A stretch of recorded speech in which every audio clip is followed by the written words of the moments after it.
Hi, welcome back. In today's lesson, we're going to spend a few minutes and talk about listening, ironically. When we perform the Wing Chun, when we perform the Chi Sao drill, one of the things that we want to spend some time and really focus on is listening to what our opponent says, so to speak. Now, when you fight with someone or when you're training with your partner, they're going to do some sort of attack. It doesn't really matter at this point for this discussion what that attack is. That attack's going to come from the right and it's going to head left, or it's going to come from the left and it's going to head right. It may come straight down the pipe. It may be lifting. It may be sort of going downwards. What you want to do is get a feeler out there. Get some sort of antenna out there that you can feel with. Get in contact with that incoming energy, with that incoming attack or incoming block it may be. Put a feeler out there on it, get in touch with it, and once you have contact with it, you can then understand and recognize, you'll get good at determining what direction that energy is actually going. You'll listen to their energy, listen to what they're doing or what they're saying. Once you know where they're going, defeating them is a lot easier. A lot of people, when they do their Wing Chun, when they do their Chi Sao, one of the things they'll do is they'll think, hey, I'm going to attack with Tanda, I'm going to attack with Pakta, I'm going to step this way. And they'll have a predetermined what they're going to do already set in their mind, regardless of what their opponent does. What this is going to do is it opens the door, it has the potential to cause conflict, because you may think, well, I'm going to do this. I'm doing a sideways attack, I may do this.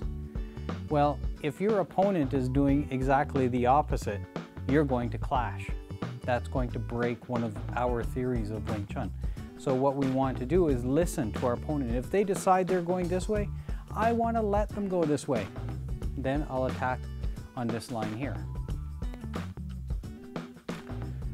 I have Tony here with me to help demonstrate a little bit what I'm talking about.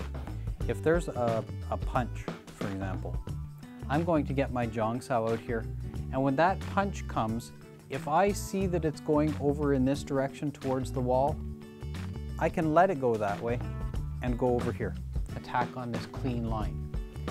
If I see, let's just get that other one, if I see that other one going out there, out the door, then I can go over here where it's safe and attack on this clean line. What I don't want to do is, if that punch is going over there, I don't want to, oh, I'm going to do this technique regardless. I don't want to step in front of that, or I'll, you know what happens, you guys do Wing Chun. So I don't want to step in front of that fist. What I want to do is feel where it's going, punch, and then based on where it's going, I want to make an intelligent decision about where to go, what angle to pick, and what technique to use, based on his energy, not some preconceived thing that I'm going to do this regardless. So when you're good at listening, and okay, listening, see, works every time. When you're good at listening, we do Wing Chun, when you're good at listening, one of the drills that we have that we can potentially use is the blindfolded Chi Sao. So because I listen and I'm reacting to what my opponent does or what my opponent says, I can defend and counter without actually having to see what my opponent's doing. So I'm just going to get a hand here. Let's see, where's that other one? Good. And from here, I can do Chi Sao. When Tony attacks, I can feel what he's doing. Oh, I didn't feel very well. I didn't listen. I decided to do Tan. I stepped into the direction of his punch. What I want to do is feel a little bit better so that I know when he does some attack, I can take a better line. And I can hit. I know where he is without having to see. Am I facing the camera?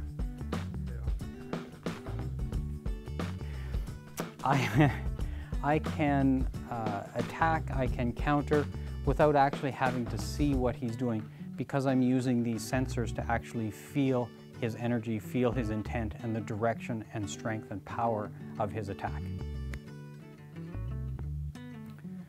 That's all I'd like to say for this lesson about listening and listening energy, or Ting Jing energy. That's all I'd like to say about this.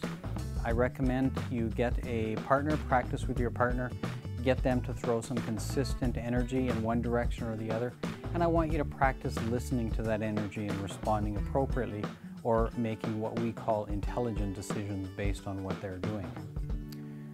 Thanks once again for watching. I look forward to hearing from you. I look forward to your emails. If you have any questions at all, feel free to contact me. Until then, thanks for watching. Bye for now.